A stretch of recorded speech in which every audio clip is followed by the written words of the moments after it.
ആണ്ടുവട്ടം 6-ാം വാരം ചൊവ്വ. തിരുവചനം: അവൻ മുന്നറിയിപ്പ് നൽകി, നിങ്ങൾ ജാഗരൂകരായിരിക്കുവിൻ, ഫരീസയരുടെയും ഹെറോദോസിൻ്റെയും പുളിമാവിനെക്കുറിച്ച് കരുതലോടെ ഇരിക്കുവിൻ.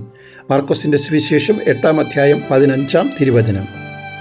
യേശുവിന് താൻ ആരംഭം കുറിക്കുന്ന ദൈവരാജ്യത്തെക്കുറിച്ചുള്ള സ്വപ്നങ്ങളിൽ നിന്നെല്ലാം വളരെ വ്യത്യസ്തമായിരുന്നു ഫരീസയർക്ക് ഇസ്രായേൽ ജനതയെ രക്ഷിക്കുവാൻ വരുന്ന രക്ഷകനെക്കുറിച്ചുള്ള സ്വപ്നങ്ങൾ. ഫരീസയർ കാത്തിരുന്നത് രക്ഷകൻ വരുമ്പോൾ ഭരണം നടത്തിയിരുന്ന റോമാക്കാരിൽ നിന്നുള്ള രാഷ്ട്രീയമായ മോചനം, ദേശീയവാദം, ഭൗതിക തലങ്ങളിലുള്ള ഉയർച്ച, പിന്നെ കുറേ അത്ഭുത പ്രവർത്തനങ്ങൾ. ഫരീസയർ വരുവാനിരിക്കുന്ന രക്ഷകനെക്കുറിച്ച് വളരെ തെറ്റായ കാഴ്ചപ്പാടാണ് ജനങ്ങൾക്ക് നൽകിയിരുന്നത്.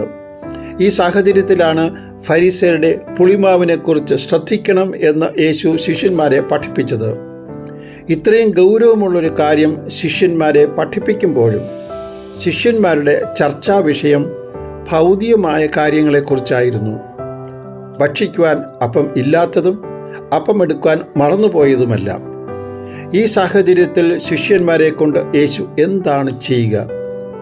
ഇപ്രകാരമുള്ള ഒരു സാഹചര്യത്തിൽ യേശു നമ്മെ ഓരോരുത്തരെയും കൊണ്ട് എങ്ങനെയാണ് ഒരു ദൈവരാജ്യം പടുത്ത് ഉയർത്തുക?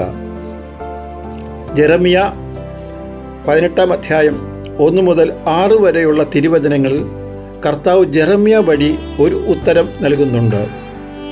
കുശവൻ ചക്രത്തിൽ പാത്രം ഉണ്ടാക്കുമ്പോൾ ശരിയാകാതെ വരും.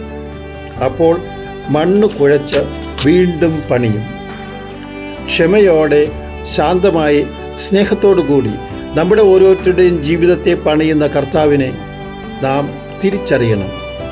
തിരുവചനം: ഇസ്രായേൽ ഭവനമേ, കുശവൻ്റെ കൈകളിലെ കളിമണ്ണ് പോലെയാണ് എൻ്റെ കയ്യിൽ നിങ്ങൾ ഓരോരുത്തരും.